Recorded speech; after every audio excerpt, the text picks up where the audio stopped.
Olá pessoal, nos vídeos anteriores nós vimos o tratamento estatístico de uma certa variável aleatória, que a gente chamou de x, e vimos que realizando várias medições dessa variável, né, aleatória, com um instrumento de medição suficientemente sensível, isso produziria uma série de resultados que provavelmente iriam diferir entre si e que teria um valor central, que é dado pela esperança, né? Pelo valor esperado da variável, ou seja, a média aritmética dessa variável, dos valores medidos da variável. Vimos que existe uma certa dispersão, né, em torno desse valor central, que a gente pode quantificar isso através do desvio padrão, que é a raiz quadrada da variância, né? Também vimos, né, que para deixar isso de forma independente da ordem de grandeza da variável medida, também pode ser utilizado o conceito de coeficiente de variação, né, que seria o desvio padrão dividido pelo valor médio e multiplicar esse resultado por 100 para a gente obter esse coeficiente de variação em porcentagem. Nesse vídeo agora nós vamos ver o seguinte: como é possível tratar ou apresentar os resultados dessas medições de uma forma gráfica, né? No caso de uma variável aleatória contínua, como é que a gente faz para apresentar graficamente esses resultados, ter uma ideia dessa dispersão, o valor que mais aparece, né? O valor mais frequente, daqui a pouco a gente vai ver, a gente vai chamar isso de moda, né? E uma das formas mais comuns, que acredito que até muitos de vocês já devem ter visto, que seria assim, anterior ao uso de uma distribuição contínua, né, seria a construção, né, a representação dos dados medidos através de um histograma. Então hoje nós vamos falar aqui sobre a distribuição discreta, né, de resultados, ou histograma, né, representar os dados, né, medidos dessa variável. Os valores medidos dessa variável através do histograma tem várias vantagens, né? Como, por exemplo, representar graficamente, né, os resultados dessa variável x, evidenciar o valor mais frequente do x, né, que a gente vai ver aqui que é a moda, seria o pico que a gente vai observar lá no histograma, evidenciar o tipo de assimetria da distribuição, uma coisa que até a gente ainda não falou disso aqui do ponto de vista de como se calcula, né? Daqui a pouco a gente vai falar sobre isso. O tipo de assimetria, a gente vai falar de assimetria positiva, assimetria negativa, ou até quando a distribuição tem a assimetria zero, ou seja, ela é simétrica, né? Então, o tipo de assimetria e sua dispersão, ou seja, a gente vai ver se essa distribuição é uma distribuição de valores estreitinha em torno do valor central, ou seja, com um desvio padrão pequeno, ou se ela é larga, se ela tem uma cauda à esquerda, uma cauda à direita, né? Dependendo aí do tipo de assimetria que essa variável tem, né? A própria natureza do fenômeno que envolve essa variável tem. Nós vamos falar até de alguns casos de interesse para a geologia, quando a gente obtém aí no estudo da sedimentologia, né? Quando a gente obtém distribuição, né, de granulométrica positiva ou negativa, o que isso implica aí? Bom, a ideia básica é o seguinte: como que a gente faz para representar, né? Como é que a gente calcula o histograma? Então, o histograma é muito importante porque a partir dele fica muito mais fácil, inclusive, mais adiante nós vamos ver isso, tentar obter uma distribuição contínua do ponto de vista matemático, né? Como por exemplo a distribuição gaussiana, uma distribuição log normal, né?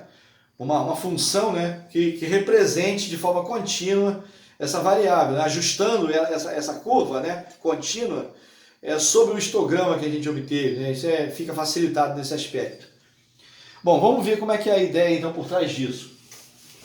Vou apagar aqui. Então, na realidade, a construção do histograma a partir dos valores medidos, né, que a gente tem lá, né, x1, x2, x3, conforme a gente já falou anteriormente, é relativamente simples. Parte de alguns passos iniciais.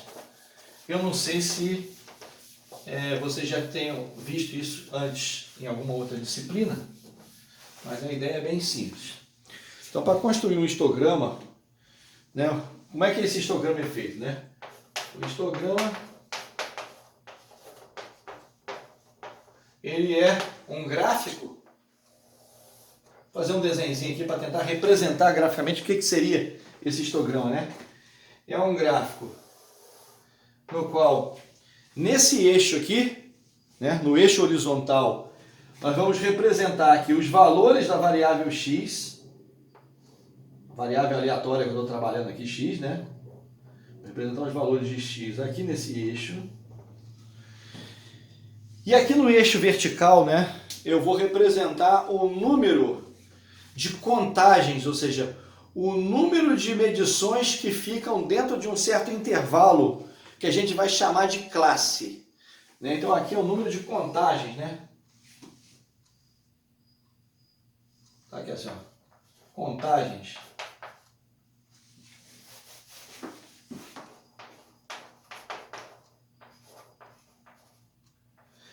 Em alguns livros de estatística a gente chama isso aqui de contagens, outros chamam isso de frequência, né? Pode ser também chamado de frequência também. É a frequência de valores dentro de uma certa classe. Então como é que isso é feito? Nós partimos aqui de um certo valor, que é o meu x mínimo, né? X mínimo, eu vou explicar esses detalhes daqui a pouco, né? X mínimo, e vai até um certo valor x máximo. O que é isso? Eu tenho lá um conjunto de dados medidos, eu posso ordenar eles em ordem crescente, pode ser até em ordem decrescente também, e determinar qual é o menor valor que eu medi para essa variável x. O menor valor é o que eu vou chamar de x mínimo. E depois eu vejo qual é o maior valor que eu tenho medido. Seria esse x máximo aqui. X máximo. Então eu tenho o x mínimo e o x máximo. Essa diferença, né, x máximo menos x mínimo, eu vou escrever isso daqui a pouco quando eu apagar o quadro, né? Eu vou chamar isso de amplitude, a amplitude de variação dos dados que eu tenho, né? O valor máximo menos o valor mínimo, a amplitude. Eu vou dividir essa amplitude, né, essa variação x máximo menos x mínimo, num certo número de classes que eu gostaria de ter. Por exemplo, vamos supor que eu estou tentando realizar um estudo estatístico de alguma variável que vai variar ao longo dos dias da semana, né? Então lá tem segunda, terça, quarta, quinta, sexta, sábado e domingo, né? Então aí eu tenho essas classes aí, né? Cada dia da semana, segunda-feira, terça-feira, quarta, até domingo lá. E aí eu vou ver assim, o quanto que vale essa variável na segunda-feira, na terça, né? Por exemplo, eu posso fazer assim, o número de carros que passam por minuto numa certa avenida, né? Na segunda-feira, na terça, vou fazer um estudo sobre o trânsito, um exemplo, né? Ou, por exemplo, eu quero estudar a precipitação, né? A precipitação de chuvas ao longo do ano. Então, eu vou ver quanto que choveu, né? Quanto chove em milímetros, né? Em janeiro, fevereiro, março, abril, maio, junho, até dezembro. Então, a precipitação em milímetros de janeiro a dezembro. Um exemplo, então eu tenho aí 12 classes, né? São os 12 meses do ano. Né? Ou seja, essa variável aqui que seria os dias do ano que eu vou fazer o estudo, eu poderia representar aqui. Então, dando exemplos, né? Bom, nesse caso, eu tenho aqui um valor, uma variável qualquer, eu estou chamando de x. Eu não vou nem entrar em detalhes quanto ao tipo de variável aqui agora, né? Se é uma variável discreta, se é uma variável nominal. Né? Agora aqui eu posso dizer que é uma variável real, tá aqui, né? E aqui o número de contagens, ou seja, né? Então eu vou fazer o seguinte, eu vou dividir esse intervalo num certo número de classes. Eu aqui nesse exemplo eu vou desenhar só 4 classes, para simplificar, né? Vou desenhar 4 classes assim, né? Então aqui o que é a classe? A classe são intervalos, né? A classe são intervalos de variação da minha variável medida, né, que cada classe vai ter um valorzinho dentro dela, né? Um valor máximo da classe e valor mínimo da classe. Né? Em cada classe tem até uma largura, a classe tem uma certa largurazinha, onde eu vou ver quantas medidas daquelas que eu fiz caem dentro de cada classe. Então tá aqui, ó, eu posso fazer uma representação aqui através de uma barra, né? O histograma geralmente é um gráfico de barras, no qual eu vou representar então assim, né? Eu vou representar a minha variável de uma forma assim, em barrinhas, né? Onde a altura de cada barra, estou tentando fazer um desenhozinho aqui mais ou menos certinho. Assim, ó. Né? A maioria de vocês deve ter visto isso. Então eu vou ter um desenho formando barras. Então eu vejo aqui o seguinte, ó, do valor mínimo de x até o início dessa outra classe aqui, né, desse valor até aqui, né, nesse intervalo de variação dessa primeira classe, quantas medidas eu tenho? Quantas medidas foram realizadas que caíram aqui? Aí eu vou plotar o número de contagens e a altura. Né? É a altura, que seria o número de... Eu vou plotar aqui no meu eixo vertical, né? Número de contagem. Mesma coisa aqui, ó. Quantos valores medidos da variável x estão nesse intervalo daqui até aqui, né? Isso numericamente fazendo é muito mais fácil entender, depois vamos fazer um exemplo numérico, né? Então, desse intervalo de variação de x daqui até aqui, dentro dessa classe, quantas medidas eu fiz? Vamos supor que eu tenho mais medidas aqui, né? Aí eu represento o número de medidas aqui. Veja bem que o número de contagens, né? O número de contagens aqui é uma variável discreta. Eu não posso ter 2 contagens e meia. Né? Eu não posso falar em 2,5 contagens. Ou eu tenho 1, 2 ou 3. Ou seja, eu tenho que ver quantas medições eu fiz cujos resultados caem dentro desse intervalo. Ó, o número de medições é um número natural, é um número inteiro. Né? Eu não posso falar em número semi-inteiro de contagens. É a mesma coisa aqui, né? Aí eu vejo quantos valores de variável tem desse intervalo, daqui, né, até aqui. E assim por diante. Aí eu vou plotando ali, né, no eixo vertical o número de contagens, né, dentro de cada classe. Então aqui, ó, vou fazer aqui um desenho. Isso aqui são as classes, né?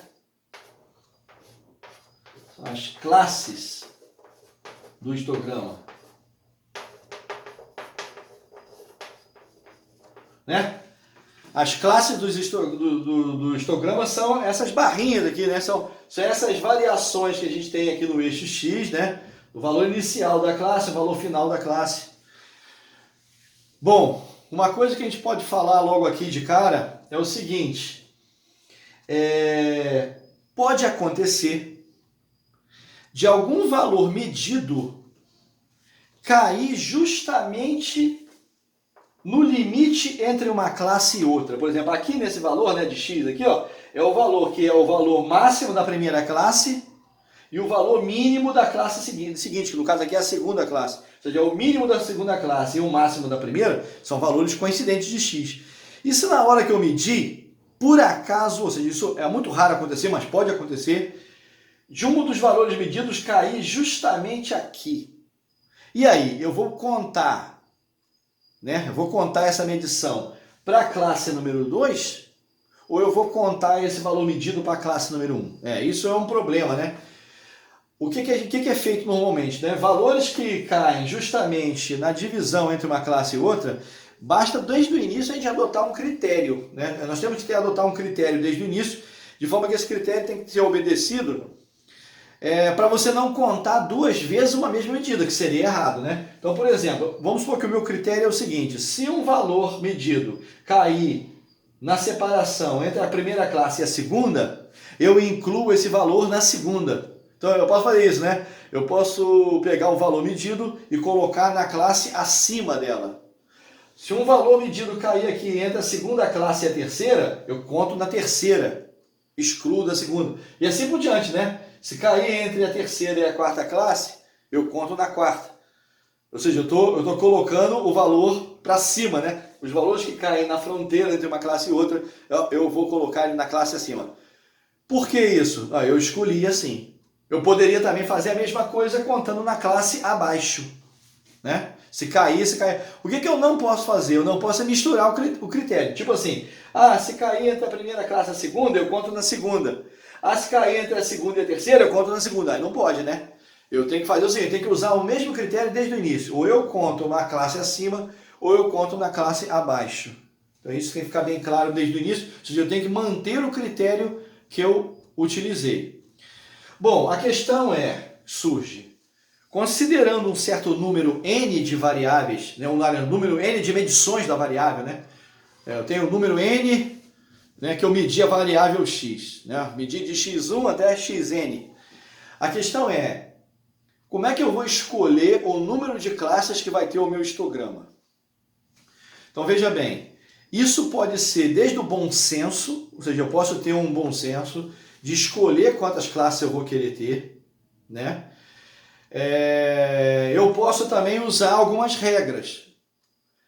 Mas geralmente o que predomina é o uso do bom senso, né? O importante é o seguinte, se eu escolher um número muito grande de classes, né? Um número muito grande, classes demais, pode acontecer que as classes fiquem tão estreitas, mas tão estreitas, né? Porque o número de classes vai ser muito grande, ou seja, eu vou dividir esse intervalo aqui da amplitude, que é o x máximo menos x mínimo, num número tão grande de classes, que provavelmente algumas classes vão ficar vazias, ou seja, vai acontecer que certas classes eu não fiz nenhuma medição que caiu dentro daquele intervalo ali. Então eu vou ter muitas classes vazias, o que não é bom para a minha análise gráfica, né? E também usar um número muito pequeno de classes para o experimento também é ruim, porque aí pode ser que o número pequeno de classes não vai evidenciar a forma da distribuição, né? Quanto maior o número de classes, mais bem definida fica a forma, né? É que nem a gente aprende em cálculo 1, né? Você vai, aquela integral de Riemann, você vai diminuindo a largura daquela unidadezinha de área, de forma que a largurinha vai tendendo a zero, né? E o número de intervalos de área vai tendendo para infinito e a largura vai tendendo para zero, né? Aquela ideia lá da integração de Riemann, né? A soma de Riemann. Mesma coisa aqui, se eu diminuir a largura da minha classe, eu vou ter um gráfico mais bem definido, com um formato mais definido para saber se a assimetria é negativa, a assimetria é positiva. Mas aí eu posso cair nesse problema de ter classes vazias, né? Então, um critério para determinar esse número de classes é uma regra que a gente chama de regra de Sturges, né? Que eu vou escrever aqui agora. Então, como é que a gente determina o número de classes? Então, nós vamos chamar, né, o número de classes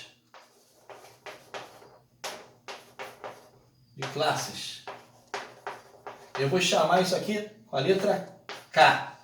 Né? Então, a letra K é o número de classes que eu estou usando aqui, hein? Então, basicamente, o que eu vou fazer é o seguinte.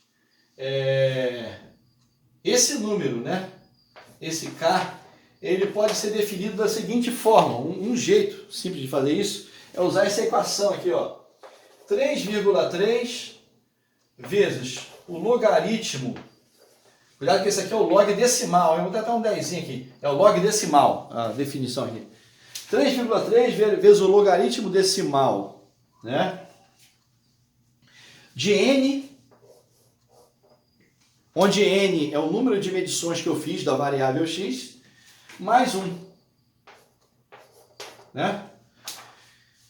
Isso aqui é a gente chama de fórmula de Sturges, né? Alguns livros chamam de fórmula de Sturges, chamam de equação de Sturges. Né? Fórmula de Sturges. Essa ideia aqui, ela é bem útil. Tipo assim, eu não tenho a menor ideia de quantas classes eu vou colocar no meu histograma. Eu não tenho a ideia, ou seja, o meu experimento não evidencia isso. Então o que eu faço? Eu uso essa fórmula de Sturges aqui. Ou eu posso até usar a fórmula de Sturges para me dar uma ideia, né? E aí se isso aqui der provavelmente esse K vai ser um número fracionário, né? Um número decimal. E aí a ideia é se esse K aqui for fracionário, né? Geralmente eu vou arredondar para um inteiro próximo, né?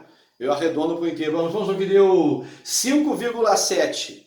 Né? Vamos supor que eu calculei aqui o K, dependendo do N que eu estou usando, né? Deu lá 5,7. O que eu vou fazer? Eu arredondo o K para 6, né? Porque não existe 5,7 classes, né? Eu arredondo para 6 classes. O número de classes é um número inteiro, né? Uma classe, duas classes, três classes. É o número de barrinhas que vai ter lá no meu histograma. Eu uso isso aqui e arredondo, né? Aí no caso aqui eu vou botar aqui assim, né? Arredondo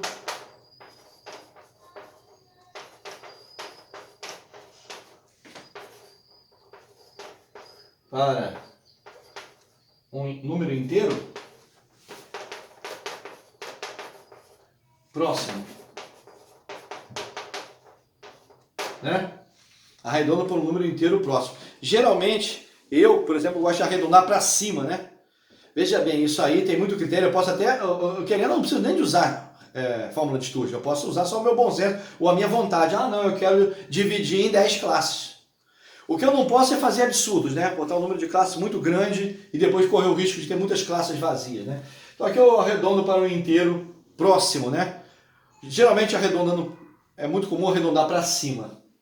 E aí, uma vez que eu determino aqui o número de passos, eu vou ter que fazer o seguinte, né? Olha, número de passos, o número de classes, eu vou ter que calcular o tamanho do passo que eu vou fazer, né? Então eu vou dizer assim, depois disso, eu vou definir o passo.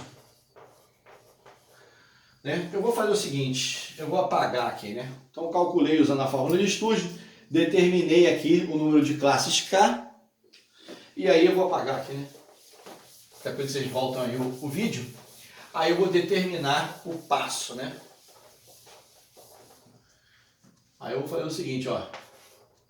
Determinar o passo. O passo é o seguinte, né? É a quantidade que eu vou somar no meu valor x mínimo para poder obter o início da próxima classe, né? Eu tenho assim o valor x mínimo, somo um passo, vou obter o início da classe seguinte. Aí pego esse início, somo mais um passo, vou para a seguinte, e assim por diante, né? A ideia é fazer isso, determinando esses passos aqui. Então aqui é o seguinte, ó. O passo, né? O passo, ele é obtido da seguinte forma, ó. Eu vou pegar o meu x máximo menos o x mínimo e dividir pelo número de classes que eu escolhi, né? Passo que eu vou usar na construção do histograma vai ser esse. Ou seja, o que é isso aqui? Isso aqui é a amplitude, né?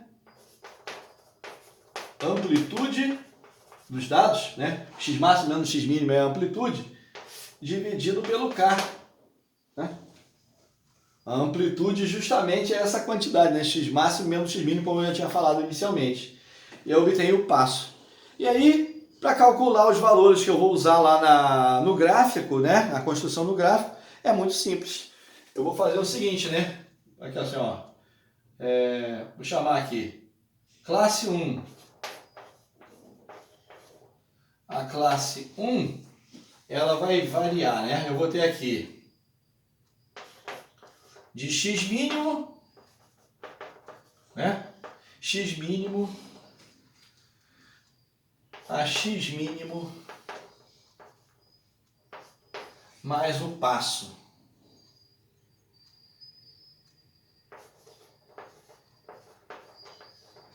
Né? X mínimo a x mínimo mais um passo. Eu vou variar desse início até aqui. Isso aí é o intervalo de variação da classe 1. E assim vai por diante, né? Classe 2, ela vai de x mínimo mais o passo a x mínimo mais 2 passos, né? 2 vezes o meu passo que eu obtive ali, a variável passo, eu calculei, né? Vou pegar o valor do topo dessa, né, o valor máximo dessa classe aqui e vou usar ele como valor inicial da classe 2, x mínimo mais um passo, a x mínimo mais 2 passos. Ou, né, 2. Aí aqui, classe 3. Mesma coisa, vai de x mínimo mais 2 vezes passo. Que é o quê? Que é esse valor aqui. E vai até, né, x mínimo mais 3 passos. Olha só, pessoal, isso assim vai, né? Isso aqui vai seguindo, dependendo aí do número de classes que a gente vai ter, né? Até chegar na última classe, né? Na última classe, obviamente que eu vou ter uma coisa desse tipo assim, né? de x mínimo mais, né, mais k menos 1 passo, né, de x mínimo a k menos 1, que eu tenho k número de classes, aí, né, k é o número de classes, então eu vou ter k menos 1 vezes o passo até um valor superior, que vai ser o meu x máximo. Vou botar até assim de vez, né, que vai ser o x máximo. Então eu comecei com x mínimo, somo um passo, obtenho o início da classe seguinte. Aí aqui, depois eu pego aquele valor inicial lá da outra classe, somo mais um passo, né, que é meu, daqui para cá eu somei mais um passo, né, variou de um passo até 2 passos aqui. Aí eu obtenho o valor da classe seguinte. Aí pego aquele valor que está aqui, né, somo mais um passo, obtenho aqui, e assim vai, até eu chegar no x mínimo mais k menos 1, né, que seria antes de chegar ao x máximo, e quando eu somar mais um passo, eu vou chegar ao x máximo. E aí eu vou determinar o meu histograma. Então, fazendo isso, eu determinei, aí basta fazer o seguinte, né? Então, aqui seria a classe, escrevi aqui, né? Classe K, né? Essa é a última, que vai variando 1, 2, 3, até a K, né? Uma vez feito isso, o que eu vou fazer? Eu vou ordenar os meus dados, né? Botar os dados organizados em ordem crescente e vou ver o intervalo, né, o valor de cada medição para saber aonde ela cai. Eu vou ver quantas medições eu realizei que cai dentro do intervalo da classe 1. Então o número dessas medições é o número de contagem. Então eu vou plotar lá no eixo vertical do meu gráfico. Aí eu vou ver quantas medições eu fiz cujos valores caem dentro da classe 2, assim por diante, até chegar na classe K, né? Ou seja, é uma ideia bem simples, mas assim, falar isso, né, explicar isso, assim, é tão simples assim, que na hora de explicar do ponto de vista teórico é até meio, parece até mais complicado do que a coisa realmente é. Fazer isso através de um exercício fica muito mais fácil e com certeza nós vamos fazer isso algumas vezes. Ok, pessoal?